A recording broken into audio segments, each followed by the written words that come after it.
Fears in the rear view, right now on the mission. Trying to stay the course on this road to redemption. Giving up seems tempting, but no need. Cause I got you and you got me. A little UNITY will get us by. Through the storm and the rain, I'll be by your side. Look alive, the best has yet to come. Just some words of wisdom, plenty more. I know you've been looking for a breakthrough.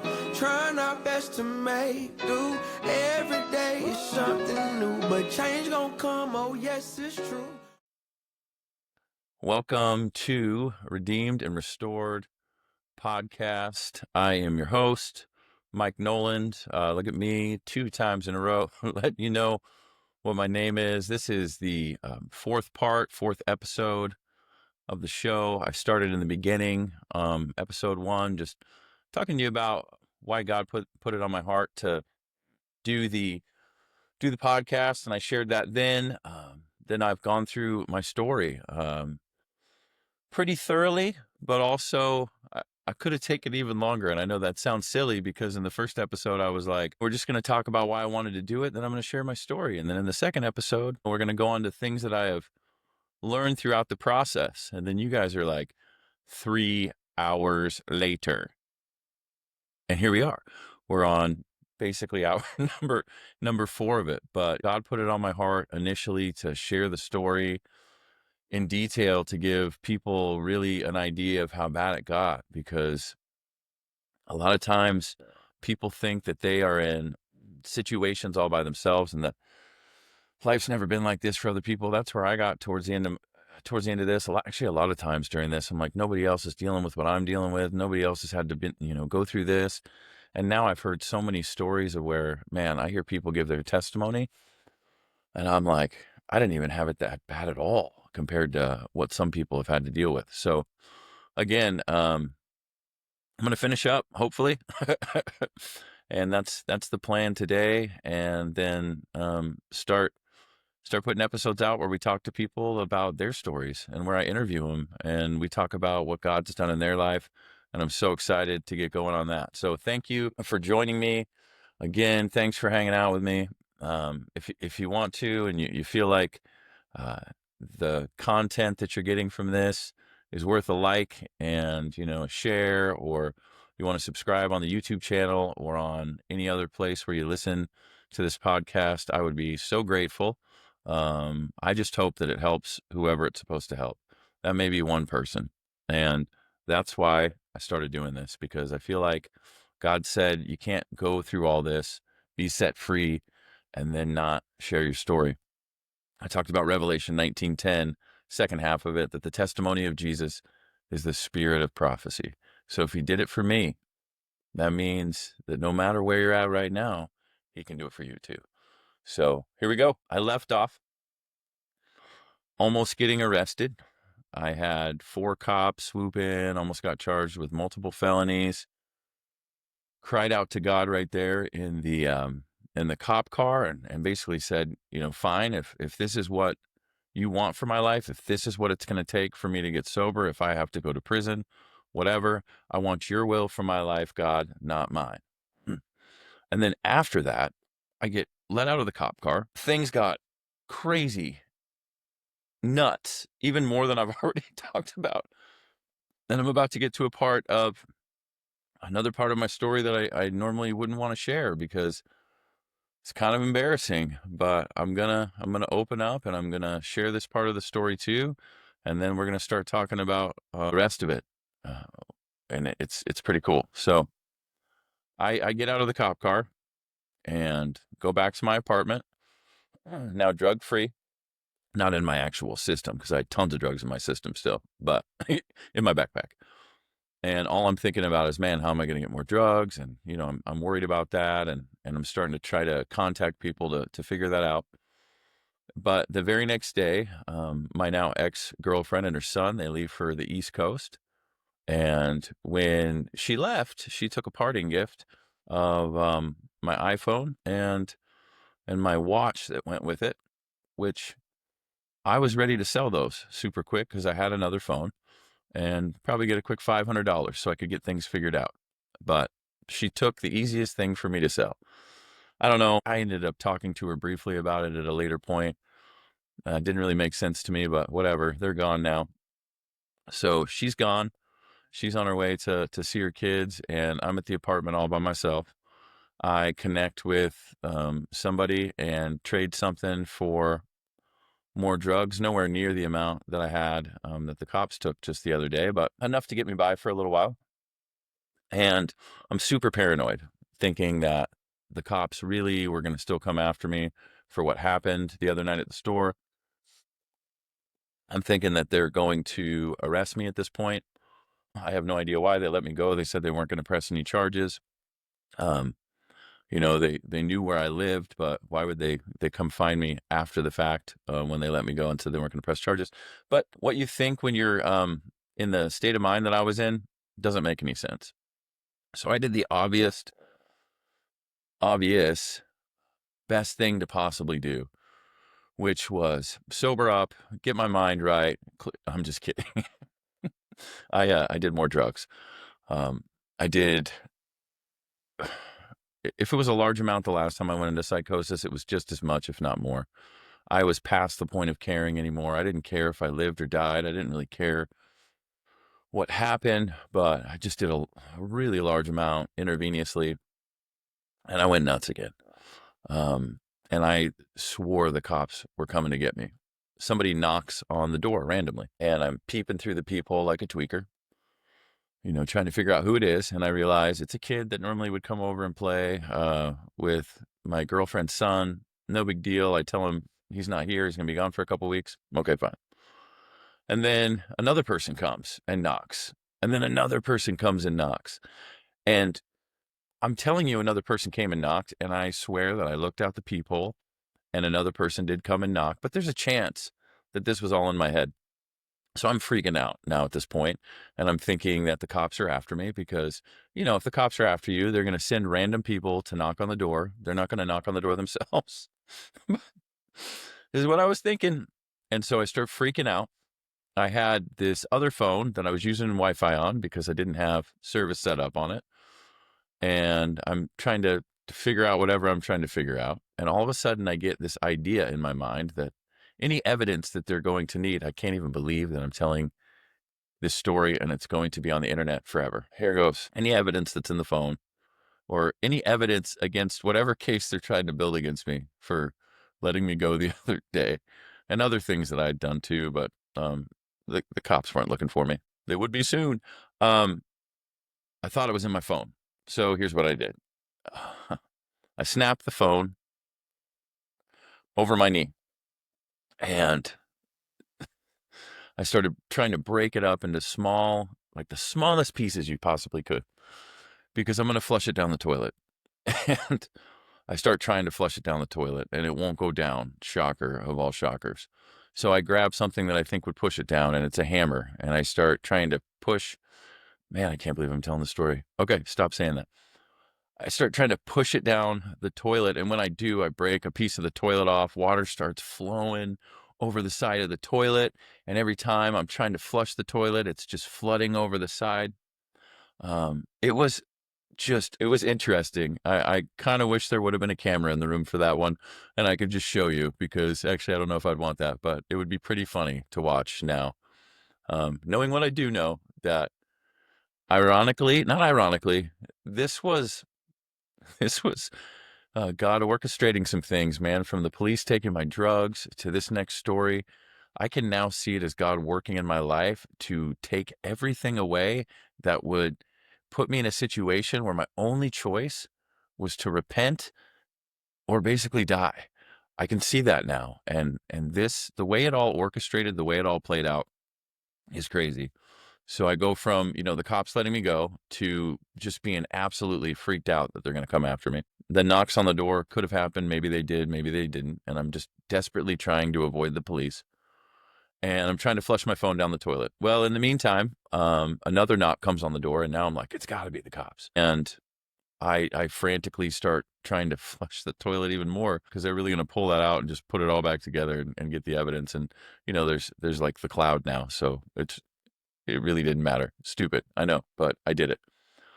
So I flood the neighbor's basement, not basement, the neighbors below us. I flood their bathroom because it's apartments, man. Their bathrooms directly below mine. These neighbors can't stand me at this point. We've lived there for almost a couple of years, and all the, ins and outs and drugs and loudness and never sleeping and cops getting called and all this other stuff. It's annoying. And I'm sure they just love me at this point. Well, now I'm flooding their bathroom. So the person who knocked was the manager of the apartment complex that we were in, telling me to stop.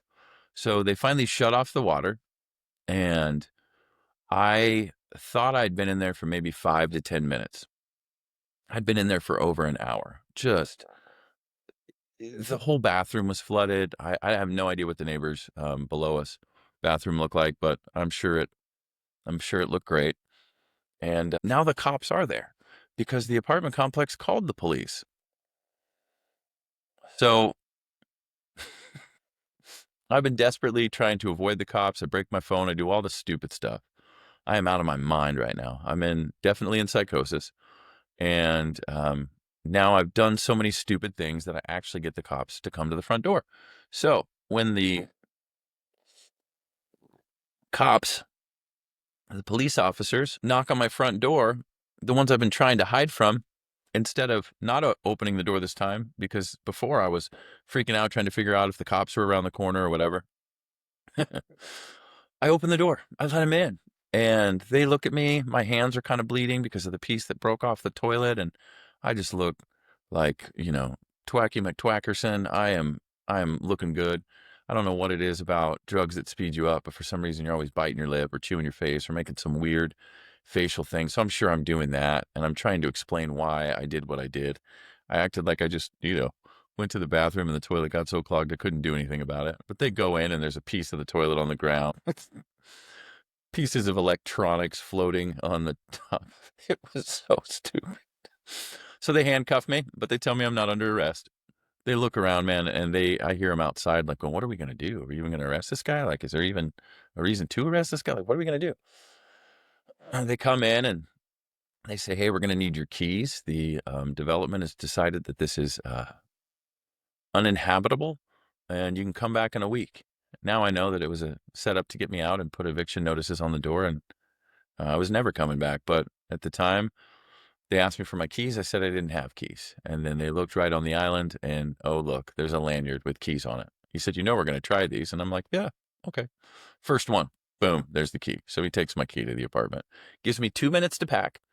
It's May in Seattle, but it's like May, like lower 30s at night, sideways rain, almost cold enough to snow, but it's not like the sideways rain that just soaks you and freezes you to your core.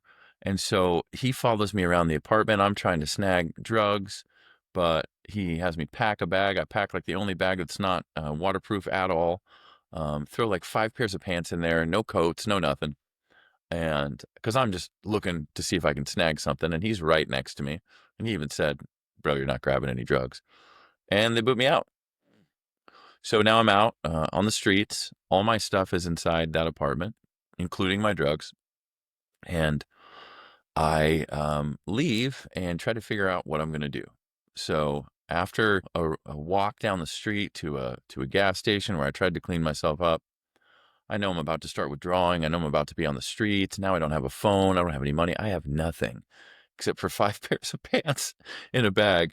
But I find this like on the same property that my apartment was, I find a set of storage units that they were remodeling and they hadn't set the locks up on them yet. So that became tweaker zero. That became my hub where I was about to figure out my master plan onto how I was gonna, get things back together. Now that I've lost everything, I have no job, no unemployment coming in. I am all cut up and I just look ridiculous. And now I'm out in them streets with no coat, just 5 pairs of pants. Um, that I ended up just laying down on the ground in the storage unit one night to kind of cover up how cold the concrete was. But anyways, that's home base. That's my tweaker home base. And I decide I'm going to break back into this apartment no matter what. So I wander to the store. I steal the necessary items. Same store that just let me go the other night. I wander over there and I steal some items to break into my apartment. I get a hammer and a screwdriver. I should have gotten a crowbar, and they had them. That would have made absolute sense. But no, I didn't get any of that stuff. I get back and I go on Mission Impossible, like behind all the garages and all this stuff. I take the longest way possible when I could have just walked straight there, but it takes me like 30 minutes to get there. I get to the door and the first thing I do is pop the lock off with a hammer. I'm like, I am gangster. And then as soon as I pop the lock off, the head of this brand new hammer literally falls off and drops to the ground. I'm like, are you kidding me? And then I desperately try everything I can at this point. Now I'm making a ton of noise. And I'm like, I just got to get in, get my drugs, because that's really what I wanted. I didn't even want a coat. I wanted my drugs and get out. And nope. I tried running into the door, jumping, shouldering it, kung fu kicking.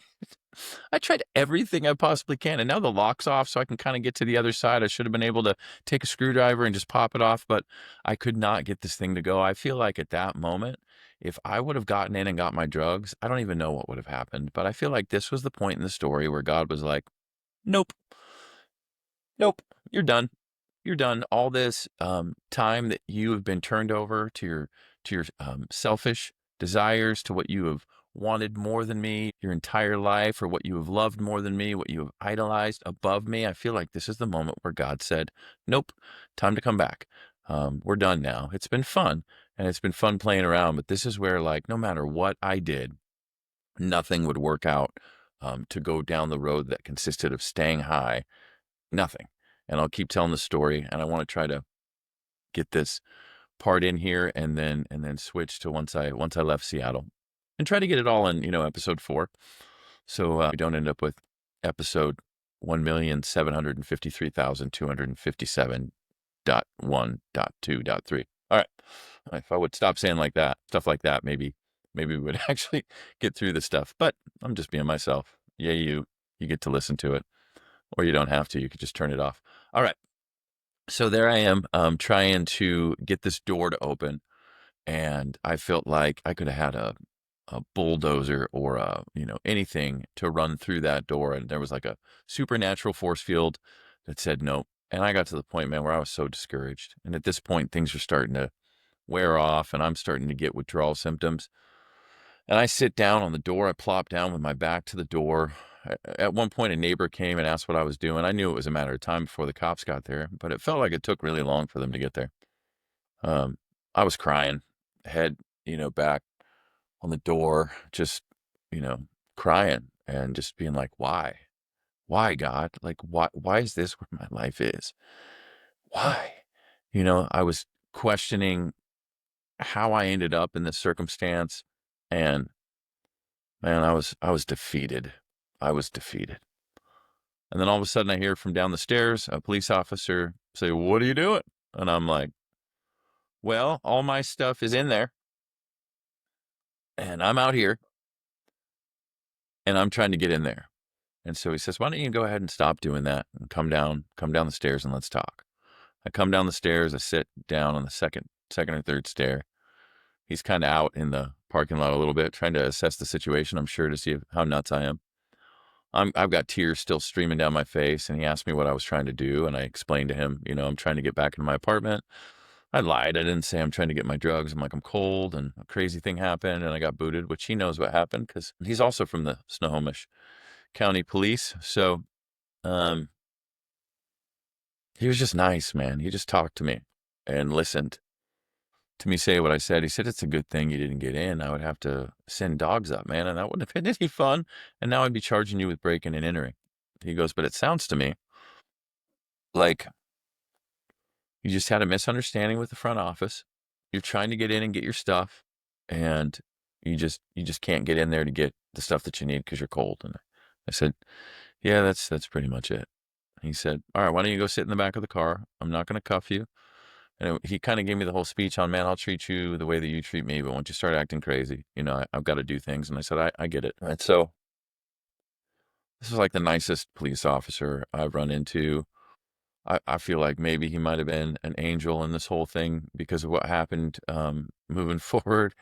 I'd never seen him before. All the times that the same cops have arrested me or shown up, Never seen this cop, but he puts me in the back of the car. I'm not cuffed. I'm sitting there like I'm sure everybody in my apartment complex is looking because I'm the weirdo that just keeps causing problems, flooding, bathrooms, and it's silly. So there I am in the car, and he comes and he says, "Hey man, you want some help?" And I just quickly said yes. And he said, "All right, give me a second." Comes back, tells me he's got a place that I can go, but he has to drop me off at kind of a resource center. I have to call and call my caseworker from that place, but there's a phone, somebody who will help me, get a caseworker, get into detox and all that stuff. And I'm like, all right, man, I'm ready. Let's go. He drives me there on the way, starts telling me a story of his aunt who was 50 and just recently passed away from drug drug abuse, overdose, something like that, heroin and meth. And he would go find her in the middle of the night and try to bring her home, and all this crazy stuff where he was just out there just trying to help her and trying to get his aunt to stop doing what she was doing because he knew she was going to die. And he was telling me the story about how he sat next to her on her deathbed and watched her die and wished he could have done more. And man, I'm bawling at this point in the back of the car. I'm like, "Hey, you got me good, man." But he's telling me the story. Just the nicest dude, man. I'm in the roughest shape ever, and he's just telling me these great stories to try to motivate me to get clean and stick it out. He stops and buys me food and even apologizes that it's not the greatest food. Drops me off and says, "Hey, man, they open at this time. Just wait it out." And I'm like, "All right, I'm good." I stood right on the front porch. I'm like, "Man, if I get out there and I meet somebody or whatever, I just need to stand by this door." They open. I go in. I start making phone calls. I call my brother. I call my dad. I call the caseworker. I leave a message. I tell him that the police officer, said that to come here and call you and that you would be my caseworker to help me get help after I got out of detox. And what it was is it's a program through Snohomish County Sheriff's Office, which they were awesome to, like a diversion program where they get you a caseworker, they get you to detox, they get you out of detox, they give you a place to stay for a couple weeks while you figure things out and get approved to go to a 30-day rehab. And then when it's all done, they put you in clean and sober housing. And I think they pay for the first 3 months. Pretty cool, man. So instead of them just arresting you and throwing you in jail over and over again, if you really are at the point that you want help, they had another option. And I was ready at this point. I mean, I'm out of drugs. I can't get back into that apartment. I've been out, at that point when the cop came, it was probably morning time. I'd been all night on my tweaker mission trying to get into that apartment.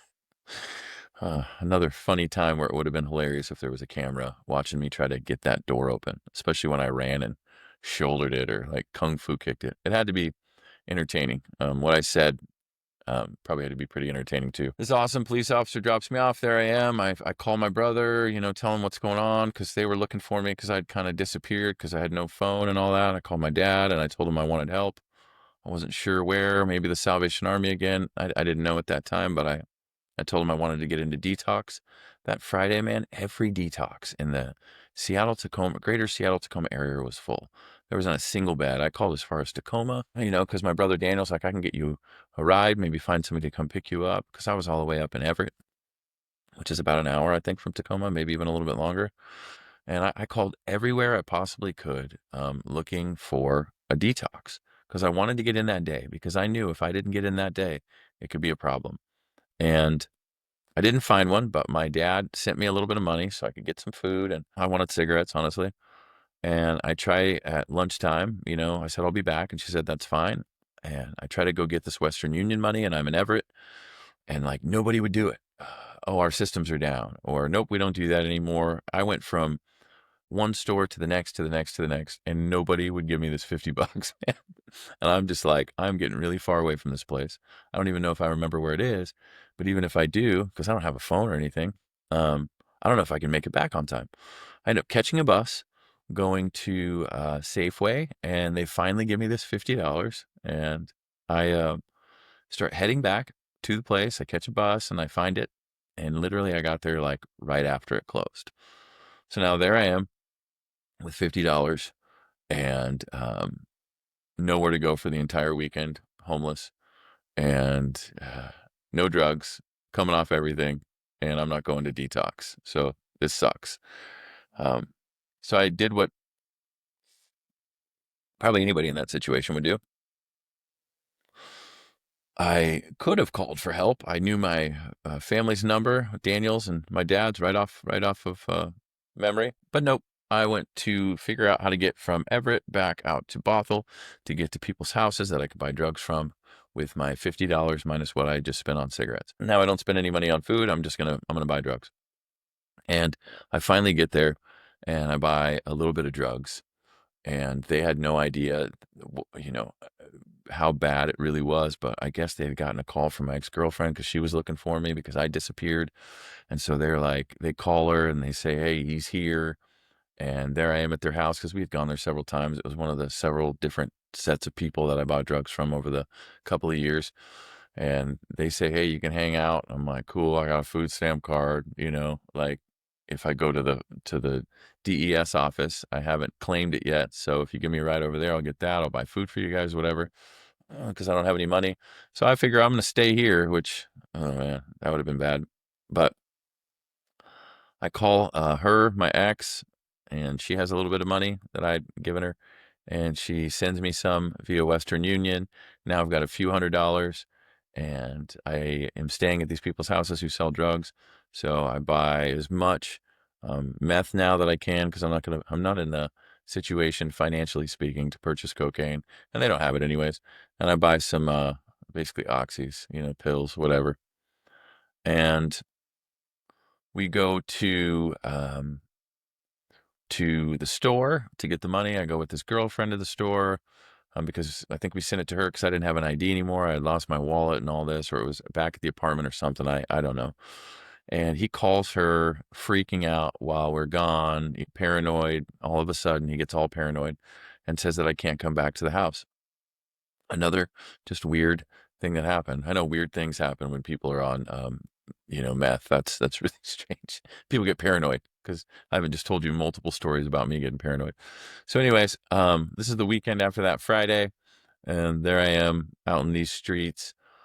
Got drugs from them. So now my master plan again is to go back now that I'm rip roaring and ready to go and get back in that apartment. Even though that cop had helped me out so much and let me off the hook, now I'm back on the I'm going to stay high. I'm not going to get help train. It's just how it goes. So there I am. At a like grocery store, she tells me that hands me my cash minus like a little cut for herself because awesome people, and says I can't come back to the house. And I don't know if it was just a thing to get me to get him high for a little bit and then give him like $40 out of my money, probably. I think they kept my food stamp card too, so maybe that was it, or maybe I had it. I don't remember. Anyways, I couldn't go back, and so now I'm out there, but I've got drugs, and my master plan is to go back and get back into the apartment and all that. So I go up to the store that I normally steal things from, and the owner let me off the hook just about a week prior to steal some more things, camp gear to be warmer in that spot, and better things to break into the apartment. And I steal some things, and I go and I stash them in a place that I normally stash them.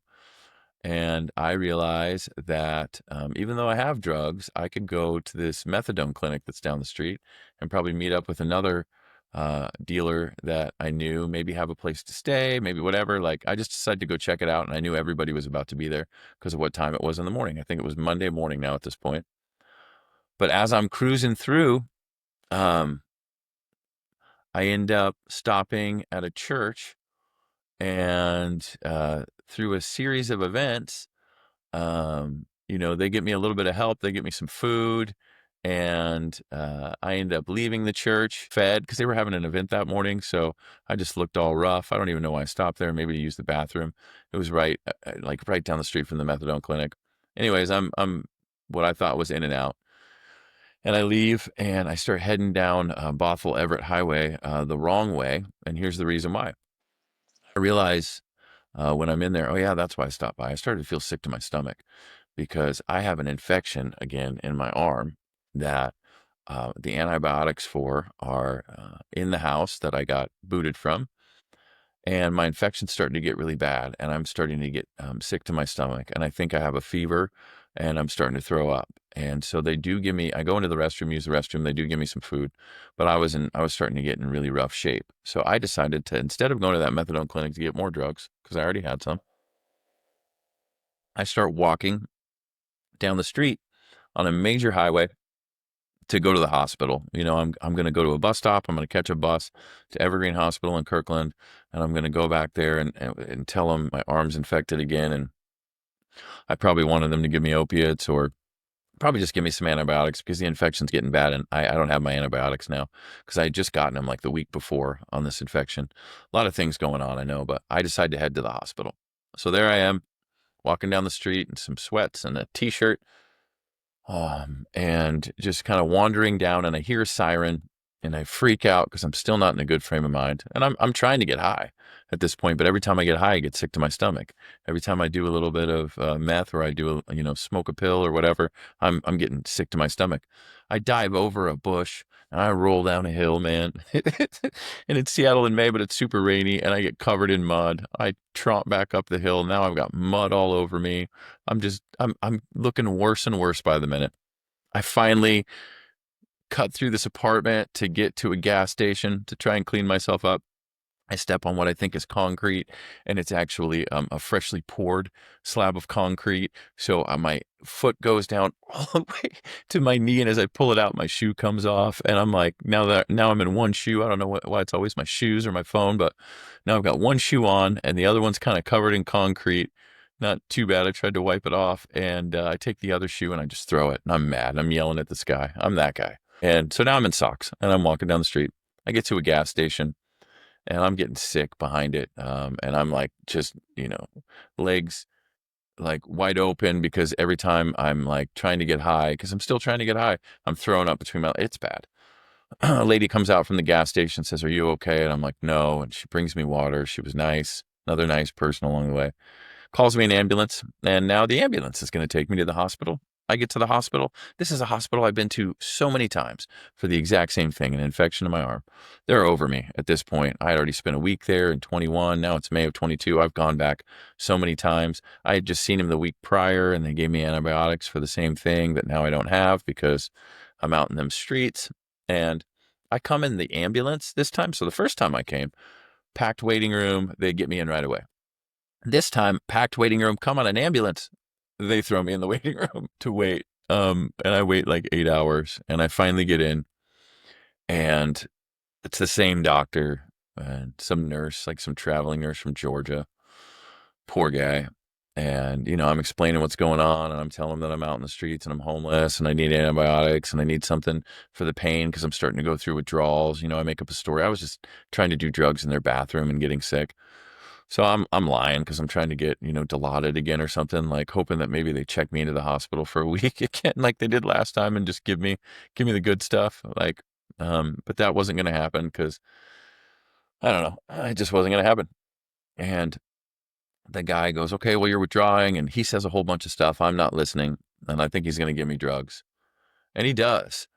But he gives me Suboxone. And Suboxone, if given within 72 hours of taking opiates, will put you into what's called precipitated withdrawals. So all the withdrawals from heroin or pills or whatever that take maybe 3 to 7 days to hit you, and it just kind of gets worse and then starts to get better. Usually takes about a week to get through all the fun stuff. It's like having the flu basically for a week, but you get like, I don't know, shivers up your spine, and you're like flinging your arms and legs because like you just can't get comfortable. It's like restless legs, restless arms. It's horrible. I hated it. You're just sick. You feel like you have a fever. Your nose is running. You're just in bad shape. I'm gonna just leave it at that. So he gives me this Suboxone, and all of a sudden it hits me, and I realize, like, it clicks in my head. I think he gave me Suboxone. I'm swearing in this back room they have me in at the hospital. I'm hitting the table. I'm cussing. They leave me back there for like an hour to just, fight it off. He comes in and he's like, "Hey, what's going on? What's wrong?" And I start cussing at him and saying, "You gave me this, and I didn't even say you could give it to me." He goes, "Well, you said you were withdrawing." And I'm like, "I said I had the sniffles." I'm just being a jerk, and I'm just cussing up a storm. I really was that guy through all this. I show up muddy, in socks. I'd been out in the streets, and screaming at the doctors, and they should have kicked me out, but they didn't. another awesome person that was trying to help me. He gave me the Suboxone and he said, well, we got two options now. I can give you more. I'm like, no. He's like, it'll make the withdrawals better and you can start feeling better and maybe, get some help, or I can put you to sleep. And I said, number two, put me to sleep. Puts me to sleep with some Ativan and all that. I wake up the next morning, man, I feel great. I feel like my head's kind of clear for the first time in 2 years. I hadn't been sober in forever, but the withdrawals had kind of passed and I felt pretty good. And I woke up to a caseworker for the hospital sitting in my room. And she looked at me and she said, hi, Michael. And I'm like, hi. She's like, so let me ask you a question. Do you still want help? I was like, what? She's like, well, you're in the system. You had called a caseworker and left a message. She had assigned herself to your case. She said she hadn't spoken to you yet. She just starts going, the same cop that helped me. And I just made a call and I left the place and couldn't get back there before it was closed because I left a message for the caseworker. She had put me in the system. So now I've got a caseworker there. And this lady goes, we've got you a detox bed. We can get you a cab whenever you're ready to go and get you over to detox. And then the Snohomish County Police are going to come pick you up after you're done in detox and get you into this program. And I'm like, what? Like 2 weeks prior, I was almost going to prison. And now, maybe not even 2 weeks, like a week prior, I was on the brink of going to prison. Now, a week later, I'm clear-headed for the first time after all that stuff I just told you. And because of a perfectly orchestrated series of events, I've got a caseworker in a program that can get me help. So I say yes. I go to detox. I get out, feel pretty good. The police officer and my caseworker takes me over to a spot right next to Snohomish County Jail through their diversion program. I get to a doctor, get my blood pressure meds, get my arm fixed and taken care of, and I'm starting to feel pretty good. And I, called my brothers. You could use the phone once a day. I'd called my dad, and I was trying to figure out where to get help. I was thinking maybe the Salvation Army. I wasn't sure. And I got a hold of the only Christian literature in this entire place was this Max Lucado, Daily Prayers, and it had a verse and a prayer. And I was like, I clung to that thing, man. And I started reading it in the morning and at night, all day. I was reading it, and I was praying these prayers. And I read through the 40 prayers in one day, and then I'd read them again the next day. Man, that's what I was doing. And I was just trying to figure out what's the right thing to do. What do I need to do? And I realized I need to get out of Seattle. I don't need a 30-day rehab that they're going to put me in and then clean and sober housing right in the same area where I'm at. I need to go. And I remembered the Dream Center in Los Angeles from when I went to school. I went to that church back when I was 27, 28. The pastor from the Dream Center, Matthew Barnett, had come to that church for a conference. I saw him speak and was like, what? There's a church like that? And I listened to that message called Miracle Space like 30,000 times, and I couldn't get enough of it. And I wanted to go to the Dream Center so bad, but I wanted to go like on a short-term mission. So I guess now I'm going, but I'm going a different way. And I realize I want to go, and then I'm like, I wonder if they'll get me down there. They're going to pay for all the stuff. And I tell my caseworker that I want to go to the Dream Center. I don't want to go to 30 days. And I told him all the reasons why, and he starts crying. He says, man, I'm a Christian, and I've been waiting and praying for people to really, really want to get help here, because it's a lot of people leaving and coming right back and leaving. Like, I brought so much joy to this guy. He takes me down to this place where there's clothes and gets me a couple of outfits where they pay for my Greyhound bus ticket to go to Los Angeles. And 2 weeks later, Memorial Day, man, I'm on a bus to LA to go to the Dream Center. And I've got a few things, some clothes, and I ride the bus all the way down there and get there for an intake date because I'd called him and had it all set up. And there I am. I've been clean for a few weeks now. I didn't even think I was going to get a day, and I'm at the doorstep of the Los Angeles Dream Center, ready to get some help. And that place was incredible. I loved it.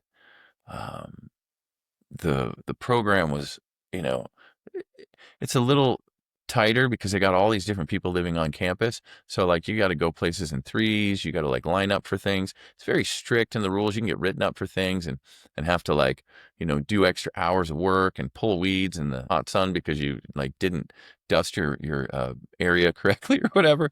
But all that's fine. I can follow the rules. But the program, man, you work for them right there on site. I worked in their food bank, and you get to help people, and churches would come and pick up food, and we get to stock the pantry, and homeless people would come through and eat there, neighborhood people, and they would come get food, and we got to actually like do ministry.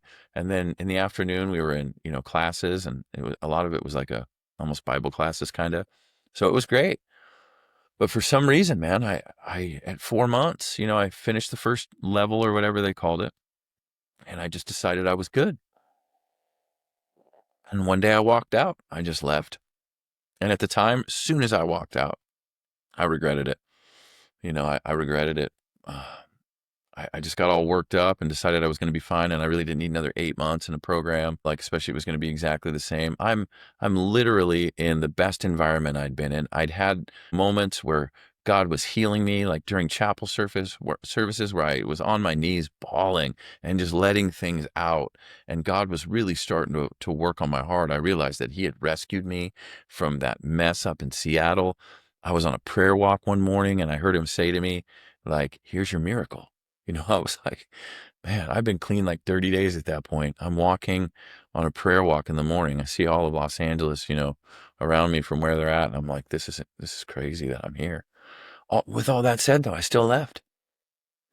And they make you get a bus ticket back to where you're from. But because Seattle, there was nothing there, I got a bus ticket to Phoenix where my parents were, and I hop on a bus. Now I'm in Phoenix, and I call my parents to pick me up, and they're like, what the heck? They still came and got me, and they brought me up to Payson. And that's where they lived. And I went to my parents' house in Payson. At the time, again, I regretted it. Knowing what I know now, I don't regret it at all, because there was a couple things that went down that I wouldn't be exactly where I'm at today if I wouldn't have made that choice. Um, so even, the bad stuff, God can work all things together for the good of those who are called according to His purposes. So when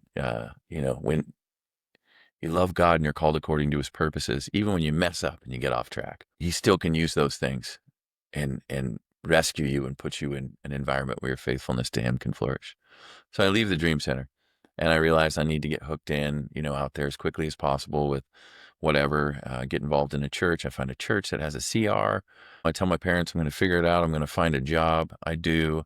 I get a job at Chipotle as a prep cook. Because they were hiring, they were about to open a store. It was walkable. I didn't have a car. I didn't have a license. I needed to pay some fines to get my license unsuspended. So things are starting to line up, but all of a sudden, man, my dad just isn't acting right. He's saying just weird things, and I'm trying to get my mom to get him into the doctor, but with where we're at up in Payson, all the appointments needed to be down in Phoenix, and so just orchestrating all that was frustrating. But throughout that time, right about November, I get a random messenger message from somebody who I hadn't seen since I was little. And her name's Rachel. And see a message from her, like asking me what I'm doing in Arizona, because I'd updated my thing to say that I was in Arizona. And I replied back with, well, I epically lit my life on fire because of drugs and alcohol addiction, left Seattle to go to rehab, and now I live with my parents. Here's my number. Give me a call sometime.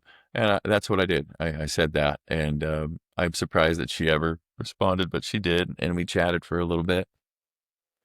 And the way that I knew her, man, I know her my whole life. I was born in February of 1980. She was born in June, and her family and my family were a part of that same church in San Diego that I told you about in episode 1. So I literally have known her my whole life. I hadn't seen her since I was 12, but I was like, man, God's starting to put some people in my life that I probably need in my life, and man, I know that now more than ever. I go down, meet her, we hang out, we hit it off. You know, I side hug her on the way out because I didn't know what to do. And then under my breath, I'm like, really, Mike, you side hug her on the way out? But I still don't have her phone number at this time because she's probably making sure I'm not nuts. Um, after she sees this, well, no, I'm kidding. She knows all this stuff. And then the next day I get a text from her and I'm like, yes, bam, side hug worked. I got her number. And we start hanging out through this period of time when I'm at my parents'. My dad isn't doing very well me and her are doing like great. We started a relationship. I get to meet her daughter, Isabel, who's amazing. And yeah, but my dad had fallen a few times. He wasn't making sense in the stuff that he was saying, and it was getting a little frustrating for my mom. I know that. And one day he fell, and I went and had to pick him up off the floor, and he was stuck like in the corner, and he like tried to get up so much that he had rug burn all over his knees. And yeah, he was in bad shape. I get him back up on the bed, which is a difficult thing to do. We call an ambulance. They recommend that he goes to the hospital. We go to the one up here. They ran tests, man, and tests we were waiting on to get him down to the valley to do anyways. And within just a short period of time, they told us he had brain cancer, and it was all like through his.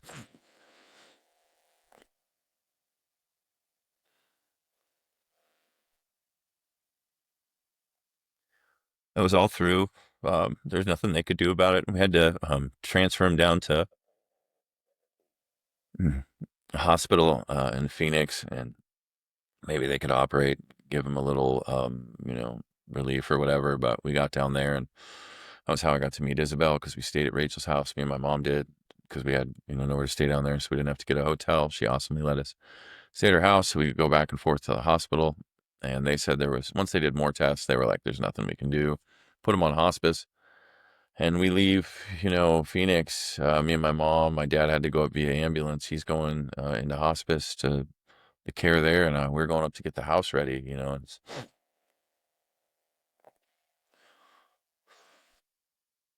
was quick. And so I'm calling, my uncle, and I'm calling my brothers, and I'm calling everybody to tell them what was up. They should probably hurry and get out there. And he progressed fast. Once he got back to the house, he wasn't, talking at all anymore. I don't know. They told us he might have, 4 to 6 months, and he made it 3 weeks. And that is something that I would wish on nobody, man. Watching somebody that you love and care about die. I was really mad at God at this point, because I'm like, I'm finally sober and here and present, and him and I can maybe talk some things out that I wanted to, and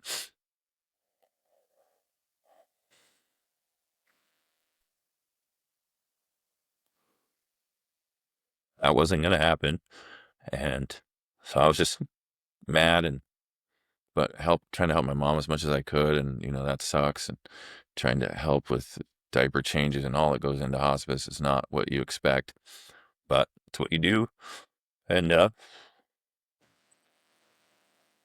whole thing just wore me out. Um, all my family coming in, and having to orchestrate like where they go. And Mike, thank you so much for putting my family up in places. Mike, you're amazing. Um, he was somebody who I met at the church up there. He's awesome. He's helped me out so much. Mike, you're incredible, man. I love you. Um,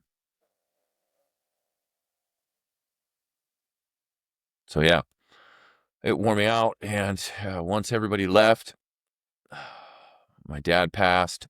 Like, I was glad my brother Steven got there. He was there. I was there. My mom was there. And, we dealt with kind of that whole emotion that goes behind that.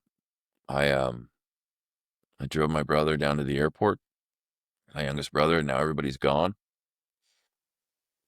And I did something really stupid, and I went and got drugs. I sat in a parking lot for 2 hours wrestling with God, basically, the Holy Spirit. My stomach was in knots, like, telling me not to do this. And I did it anyways, and I got drugs. And then I isolated, and then I ran out of drugs. And my mom could tell something was going on, because I'm locking myself in my room. I'm getting high. And, I went back down to get more drugs. And on the way back, I was so out of it, I shouldn't have been driving. I was going 45 and a 60, and I got pulled over, and I got arrested. I'd lost my phone earlier in the night. I was a mess. I end up in jail. Everybody's looking for me, because I said I was going to a Celebrate Recovery meeting on that Monday night, but I just went and got drugs instead, and never came home. Couldn't call anybody or respond to any texts, because I'd lost my phone and spent a night in jail. They charge you a lot harder in Arizona than they do in Washington. I got charged with 3 felonies, 2 possession charges of a dangerous substance, and paraphernalia. So 3 felonies. And I'm like, man, this is bad. I leave there to walk to my mom's. And on this day, my girlfriend at the time's parents were supposed to come visit my mom, because they knew her. My dad had just died, and this is the night I decided to get arrested. Yay. I'm just begging God at this point, like, please don't let him be there. Please, you know, just hoping. And they were. I didn't see their car when I walked in the parking lot. I'm like, bam. And then I see your mom, Susan, and I'm like, oh, they were out looking for me in that car. So I was so embarrassed, sad, all the things that I should be. My mom tried to talk to me, and I was just like, I really don't want to. I just want to go to sleep. And so now I'm in a situation, man, where I don't know if it's going to work out with Rachel. I wanted to, but I just messed up pretty epically, and her parents were involved in it. And I call her and tell her I'm okay, and she's crying. I feel horrible. She tells me to wait like till Sunday to come down and talk to her, and I'm coming off the stuff, but it only been like 6 days. So as relapses go, it's pretty quick because the state troopers of Arizona ended it. Thank you, by the way. Thank you very much. So I'm just going everywhere I can in my mind with what we're going to talk about on Sunday. I'm going to show up. She's not going to be there and be like, see what it feels like or whatever. I figured I was going to go down. She was going to hand me whatever stuff I'd maybe left at her house, but that's not what happened. Her parents talked to me briefly, forgave me. She talked to me. I told her everything. She wanted to hear everything. And after I told her the whole story, man, she forgave me. And I was like, nobody's ever done that before. Like, where I really felt like they listened and I apologized, sincerely meant it, and then they forgave me. I felt like that was God speaking to me through other people, starting to show me that people that love like I do, that know me, because she knows Jesus and she's loved Jesus her whole life. I was starting to be treated by people that love Jesus the way that God would treat me in a situation like this where he had already forgiven me. She loved me. She had already forgiven me. And so it was the first point where I started to think like maybe Jesus really is the God of my wildest dreams. Maybe all this stuff with forgiveness and all that might be might be good. But we decide in that conversation that I'm going to move down to the valley, move into an Oxford house, start getting involved in, recovery things down here, CR, whatever, because we still want to eventually move towards marriage. I couldn't even believe it. And I was just excited that she was willing. I moved down. Things go good for a while, but um, I'm not honest about anything. The whole time I was thinking about drugs and wanting to use drugs.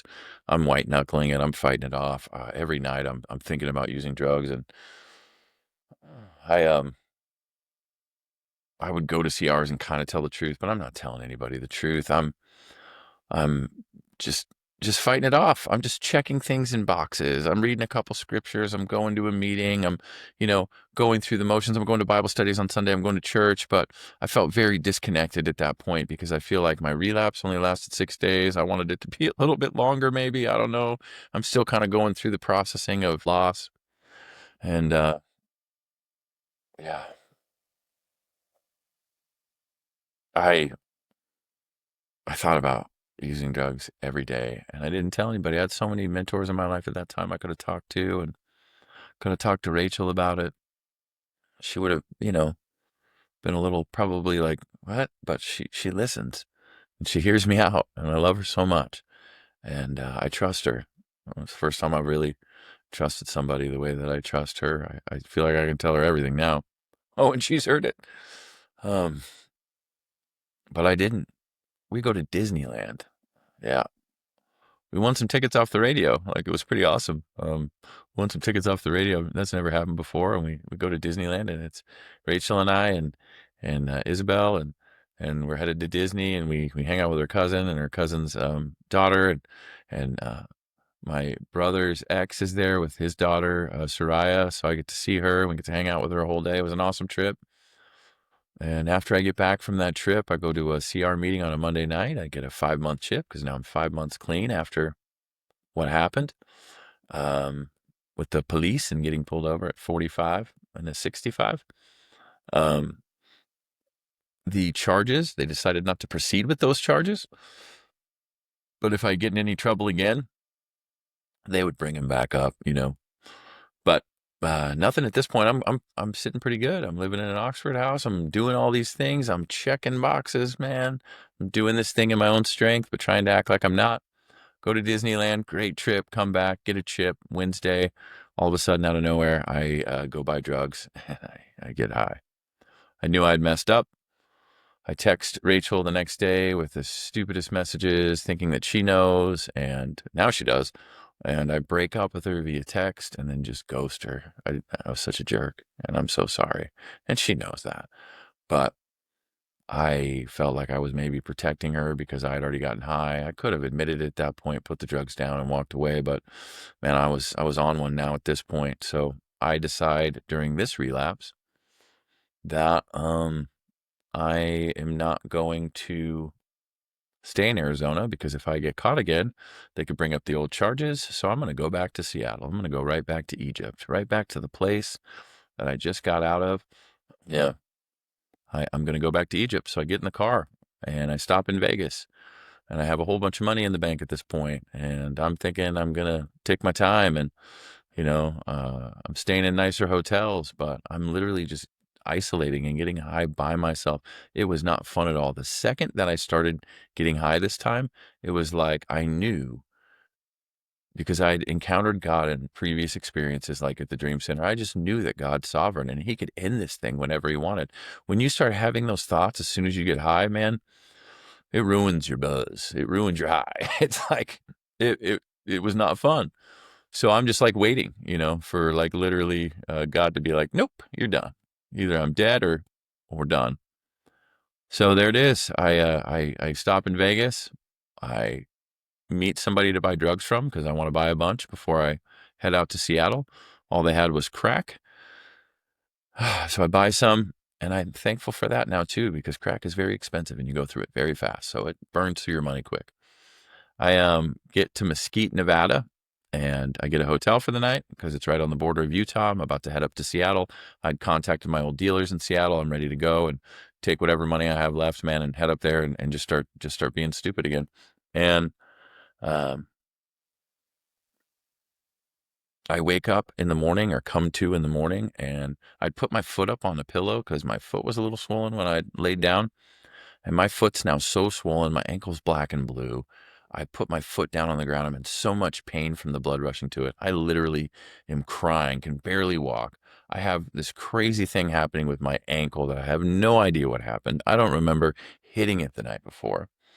Um, my car also is having all these battery problems and keeps dying, and I keep having to get jump started. And yeah, I now have this infection that's gotten so bad in my ankle. This is only 3 weeks into this relapse. That's it. 3 weeks. I've I've I've gotten to Vegas. I'm on my way to Seattle. My car's having problems, and now my ankle is so swollen that I can barely walk, and the infection's starting to get at my knee, into my leg. I know that it's just a matter of time again before I go septic. I hadn't used any drugs intravenously. This was like seriously the most random thing, and I know now it was God because this put me out of commission. It made it to where I couldn't keep going on this relapse. I had to stop. I had to tap out, and through a series of events, I did. I called my friend Mike. He helped me get enough cash to get me a place to stay because I'd burned through my money at this point. The same Mike who helped out before. I get to his house, I stay at his house for a couple nights. He takes me to the hospital, and I've got IV antibiotics. I had epically lit everything on fire in 3 weeks. And I feel like again, God just stepped in, just like He did at the apartment where I couldn't get back in. It was like, this is over, man. You are not going to do this anymore. You are not His. You are not the world. You are mine. Like it says in Isaiah 43:1. And man, I get back. I'm depressed. I get out of the hospital. I go to my mom's. I'm taking antibiotics for another 17 days after. I'm trying to figure out what am I going to do? Am I going to go to the Salvation Army again? Here I am in the same situation again. What am I going to do? Am I going to go to the Salvation Army? Am I going to go back to the Dream Center in Los Angeles? Am I going to go somewhere local? Am I going to go somewhere in Seattle or wherever? Thought about going to San Diego because I knew the person running the Salvation Army out there, same guy who was running the one in Seattle. But through random Celebrate Recoveries, I'd met some people at a program called Teen Challenge, which is for adults, but it's called Teen Challenge. I know, it makes total sense. And I call Rachel, and I disappeared on her now for however long. August 8th or 9th, and now it's September, almost September 15th, somewhere in that neighborhood. Maybe it was like the 17th. And I reach out, tell her I'm alive and I'm going to go into a program, and I don't expect her to respond. She now says she thought about responding with new phone, who dis? That would have been pretty funny. But she didn't. She started talking. She comes out a couple weeks later, and I realize at this point that she loves me and she's going to support me. And again, she gives me grace. She shows me mercy, and she starts forgiving me. And she doesn't like hold it over my head, any of this stuff. She jokes about it sometimes, but I earn that. But it's not like she keeps bringing it up over and over again. This is the second time in like 6 months and this is way worse. I just disappeared. She didn't know if I was going to die. If I was dead, I didn't just disappear on her. I disappeared on Isabel too, man. And her whole family and my whole family. It was bad. But there she is. You're giving me. We talk about what we think we should do, and we talked about Teen Challenge, and I called a guy who worked there and talked through it, and it seemed like the right option. It was a longer option. It was 13 months, which that was one of the reasons why I didn't want to go. But I talked to Rachel's dad, Greg, and he said, "Man, whether it takes 13 months or 6 years, you want freedom. Go where you think you're gonna get free." And that was great advice. And so it was decided. I was so depressed then. I was begging God to kill me. If I was going to relapse again, I wanted to die. If this was just going to keep happening and it was going to be, like get things back together, light on fire, I didn't want it to happen. God and I kind of wrestled it out there on the back deck of my parents' house. I was in bad shape too. I'd gone from 215 down to a buck 80 in 3 weeks. Yeah, I was soaked up. And there I am, like trying to figure out what I'm going to do. And I decided to go to Teen Challenge. And there Rachel is giving me a ride at the beginning of October of 2023 to Teen Challenge, telling me that she's going to stick through it with me. I didn't know if it was going to happen or not. I thought maybe when I could finally call her 2 weeks later, I'd get a message like, the phone number you've tried to reach is no longer in service or has been disconnected. Or she answers, with a different voice saying, new phone, who dis? Something like that. She drives me all the way down there, and I am nervous. I don't want to go, man. I know what I'm about to walk into. I'm about to go fill out paperwork to go into a program as a 43-year-old man at that point, to go into a program called Teen Challenge. There's just an extra level of humbling that comes into that, man. Grown man going into a program called Teen Challenge. And, some of them call themselves Adult Challenge. I don't know if that's better. But it's a program for all types of people that struggle with issues like mine, and they help all different types of people. So that's just the name that they've stuck with. It goes back to the late 50s, David Wilkerson, all that. But the one in Arizona has really kept that name. So there I am, getting dropped off at Teen Challenge to fill out some paperwork by somebody who should not be sticking by me, but she is. And I get there, man, and I kind of at this point know how they work, and I start to get into the flow of things. And I hit 2 weeks, and I know that I'm about to be able to call Rachel. I'm so excited. And I don't know, though, if she's going to answer, if she's not, what's going to happen. But I get all this mail from her. She sent me a letter for the 15th of every month, which is my sobriety date, encouraging me and gave me something to read with Bible verses on for my entire 13 months in the program. It became my favorite thing to read every month. I look forward to it. They made me cry every single time because she just went through what she went through with me. And now there she is, giving me something to look forward to when I'm in a program that was completely self-inflicted. And she's showing me again this love, this grace, this mercy that is starting to make me realize that, I'm starting to see who God is, who Jesus is through people that are being put in my life. Her family shows me a ton of grace and mercy. My family shows me a ton of grace and a ton of mercy. And there I am. I'm in Teen Challenge. And every time I talk to her, she asks me for like updates on what I'm learning, what God's showing me. And I'm like, oh man, there's going to be a quiz every week. I better dig in. And I did. I dug in. I read so many books. I read Killing Kryptonite by John Bevere for the second time. And I read this book called The Cure. And I'm, wrestling with, is this it? Am I finally going to be able to, get past this, God? Are you going to free me from this? Is this going to be it? Is this going to be the end? Is this, Is this going to be it? Because I can't keep doing this, God. I can't. And I'm begging him every day and I'm praying and I'm like, let this be it. Let this be the end. I'm reading those 2 books and those books made me realize that addiction is idolatry. Addiction is sin and it can be dealt with in that manner. You can ask for forgiveness, repent, turn and go the other way, and God will forgive you as far as the east is from the west, even with your addiction. You may have to go into a program for a while to get some help to get your stuff back together, all that, but you can be free. You can be delivered. Addiction, I believe, is not a disease. It is the problem with humanity since the Garden of Eden. It's sin. And it gets a hold of you. It's got physical, ramifications and emotional stuff, but it's sin. So I have this realization and I'm telling Rachel about it. I'm so excited. She can't come the first Sunday she's able to come, even though through the rest of the program, man, she visited me all the time. She was incredible. She got me the things that I needed. She was there to write with me. Her family wrote me letters, all this stuff. I had so much love poured out towards me. It made me realize that I wasn't alone, that I was loved, man. I still have all those letters. I look at them. They're in my closet to remind me how loved I am when I start to think that I'm not. It's just, I didn't used to keep stuff, but now I'm keeping stuff to remind me of who God says I am and the people that have loved me through this whole thing. So it gets to Sunday night, and on Sunday night services, after you would do visits at this location in Phoenix, it's called their induction center, they would have a Sunday night service. And previously, I'd told the guy who ran public relations there, who's going to be on the show, his name's Adam, that I knew kind of a little bit about sound stuff and I could help, with whatever. And you can't until you've been there 2 months. But for whatever reason, this Sunday night, Howard and Tiffany Bell were coming. I'd never seen him speak before. Howard's in a wheelchair and he needs a wireless mic. And the person who was working there that night couldn't get it figured out. And they called me in to help with the microphone, and I thought it was no big deal.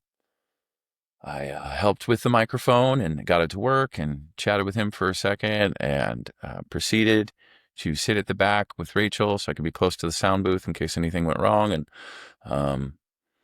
I didn't know this was going to happen that Sunday night, but this was the night that I was completely freed and delivered in just one moment, in just one instant. And I'm sitting in the back of the chapel, man, and you can feel the tangible presence of God in that room. You can just feel it, man. You can feel the presence of God in that room. And I'm not trying to go forward because I'm just a little skittish about the supernatural and all that. And people are going forward and I'm watching them get prophesied over and all this stuff's happening. And I'm like, yeah, no, I'm going to step back here, but reverently sitting in the back. And all of a sudden, Howard says, where's the guy who helped me with my microphone? Where's the guy who helped me with my microphone? It wasn't the guy who worked here, but it was the guy that was in the plaid shirt. And I looked down and guess what? I'm wearing a plaid shirt. And I get up and I start walking down the aisle and he says, stop right there, like the second to third aisle. And he starts speaking and saying all the stuff I was just praying to God about. Is this going to be it? Is this going to be the end of it? Or am I just going to keep going through this? And this was like a week where a lot of crazy stuff like this happened, but this was the crescendo of it, where he spoke things about guilt, shame, and things that were keeping me bound, idols in my life, like relationships and addiction being an idol. I mean, all the things, man, that were running through my head. God was speaking through him to me. It was exactly what I needed to hear. I couldn't even stand up. I was on my knees. And I was like face down on the ground and I soaked the floor with tears, man. And it was like all of the hurt and all of the guilt and all of the shame and everything that had kept me continuing to use for 30 whatever years at this point was like leaving. And I felt like it was never going to come back. In that moment, on that floor, in that chapel at that Phoenix Teen Challenge Center on a Sunday night, I was miraculously delivered from my addiction. I had a radical encounter with Jesus. And I was on the floor, man, for like 15 minutes, just soaking the floor. I went back to my seat. Thank God Rachel was there. She got to see the whole thing, man. It was the first time she had come. And this is what happens. I feel like God orchestrated that too. I'm back at my chair and I'm bawling. My arms are soaked. I couldn't stop crying. And I can tell you, from that moment on, I have not thought about using drugs at all. Like, I couldn't shake it, man. For 30 plus years, I couldn't shake it. I tried everything that I could. I went to meetings, I went to this, I went to that. And I tried everything in my own strength. And now finally in just one moment, just one moment, everything changed. Everything changed. And I've never been the same since. I can't believe that God delivered me that way, that he rescued me from my Egypt, from my sin. And this is where he orchestrated an environment where my faithfulness to him to flourish. This was over a year and a half ago now. This was November of 23. Since then, I've spent so much time in his word, learning, growing. God's revealed things to me. I've learned how to fear the Lord because fearing the Lord is the beginning of knowledge. It's the beginning of wisdom. I've realized that surrender is an attitude, but obedience is an action. And in John 15:14, Jesus says that you'll love me if you obey my commandments. And when we fear him, we obey him. And when we obey him, we love him. And when we love him, that's because we're spending time with him. We're communing with God. And that's what God truly wants, is relationship with us. Just like the children of Israel, just like the one moment where Moses met God in the burning bush, and he decided after 40 years in the wilderness to go set his people free, be the deliverer for his people. God raises him up. And that moment that he had in the burning bush with God, where he revealed himself as I am, as Yahweh, that moment changed Moses forever. He goes to free his people, to bring them to Mount Sinai so they can have the exact same moment with God that he had with them. In Exodus 19:4, it said that I brought you on eagle's wings to myself. That's God talking to the nation of Israel. After 400 years of slavery, he heard their cries and rescued them. He redeemed them, rescued them from Egypt, and was going to provide an environment for their faithfulness to him to flourish, which is the promised land. But first, he wanted to introduce them to the promiser, and he brought them to Mount Sinai. And they saw his glory, the clouds and all the thunder, and they got afraid and they didn't want to go up on the mountain. And Moses is like, bro, he wants to meet you so you can fear him. And they sent Moses up instead, and they built golden calves and, did weird things at the bottom of the mountain. And Moses comes down all angry because there they are just doing whatever they want to do, even though God just delivered them, parted the waters of the Red Sea for them to get there. And there they are just building idols, doing whatever they wanted to do. And that has been me. I have been them. I have gotten to my Mount Sinai moment several times and then been like, nope, I'm good. I'm just going to stay down here and build up my idols and do whatever I want. And this was the time where I said, nope, I'm going to go up the mountain, but not because of me. God said, it's time to come up the mountain. And in one instant on the floor of that chapel, using people that came in to speak on a Sunday night and a microphone that I needed to help with, all of a sudden when I wasn't going to go forward, I'm called forward and I'm set free. And I'm not going around the mountain anymore, because that decision to not go up the mountain turned a 40-day trip into a 40-year trip. And that's all God wants with you guys, man. He wants to hang out with you. He wants a relationship with you. He wants to rescue you. He wants to restore you. He wants to redeem by rescuing you from your Egypt and providing an environment for your faithfulness to flourish. And he wants to reveal himself to you like he wanted to at Mount Sinai, to his people, like he did to Moses in the burning bush, like he did to me in just an instant. He wants to reveal himself to you so you can have that moment where you see God and your life will never be the same. He wants to do that for you. He wants to redeem you. He wants to restore you. The question is, will you let him? Will you let him? Will you let him restore you? Because the gospel of Jesus Christ is restorative. Thank you so much for listening to all of this. I'm just grateful that God's given me an opportunity to share it, and I hope it helps. And I pray that through my story that you see that there's hope, there's freedom on the other side of it, that you too can be delivered and start to obey what God wants to do for your life. You can commune with God on a regular basis. I read my Bible every morning. I'm not saying that to be like, oh, look at me. It's because I desire it. Every morning I get up early just to spend time with God. I pray, I read my Bible, worship music flows through the house all the time. I love being in the presence of God, and it has freed me. It has set me free. It has renewed me. It has transformed my mind. Romans 12:2 says, do not be conformed to this world, but be transformed by the renewing of your mind. Then you will be able to test and approve what God's will is, his good, pleasing, and perfect will. But when you spend time with God, when you commune with God, he restores your identity. He also restores and renews and transforms your mind. Spend time with him. Spend time in his word. I love the Psalms. I love Proverbs. I love the whole Bible. I love the book of Romans. I love Isaiah is my favorite. But it's gone from being disciplined to now I just desire it. I desire to be in his presence as much as I possibly can. Just at his feet, reading his word, worshiping, praying. I love it. And it has changed my life forever. I've now been clean for over a year and a half. I'm on my way to 2 years. I'm involved in awesome mentoring opportunities where I mentor people that have struggles like mine, or maybe they don't, through a church that we connected with through the program. I go every Tuesday night. It's great. I get to go back out to Teen Challenge now and mentor guys. I go to other places and get to mentor people. I'm helping serve at my church and all those types of things. Rachel and I, she stuck by me. We got married in November. It's been incredible, and I can't believe all the people that came. My daughter came to the wedding, and family and friends that came to support us, man. I'm so thankful.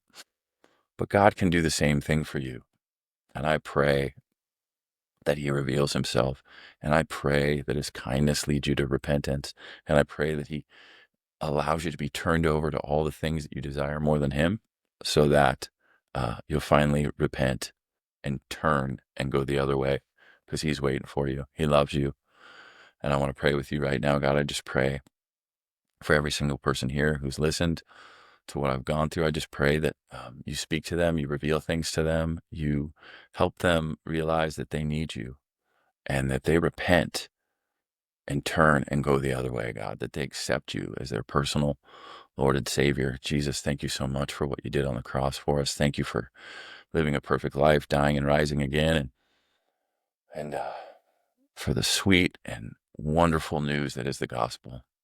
Thank you for everything that you've done for us. And I just pray for salvation. I pray for people who get saved, that they're surrounded by people that can disciple them and provide an environment for their faithfulness to you to flourish. And we thank you for that, God. We thank you for everything you're going to do in their lives. We thank you for everything you've done in my life. And in Jesus' name, amen. I'd love to hear from you. If you want to just ask some questions, or you need some help, or you were, moved by this and you made a decision to repent and turn towards God, redeemed and restored podcast at gmail.com. Thank you so much for hanging out with me. And I look forward to starting to bring some guests on. And we'll see you soon. Thank you, and God bless.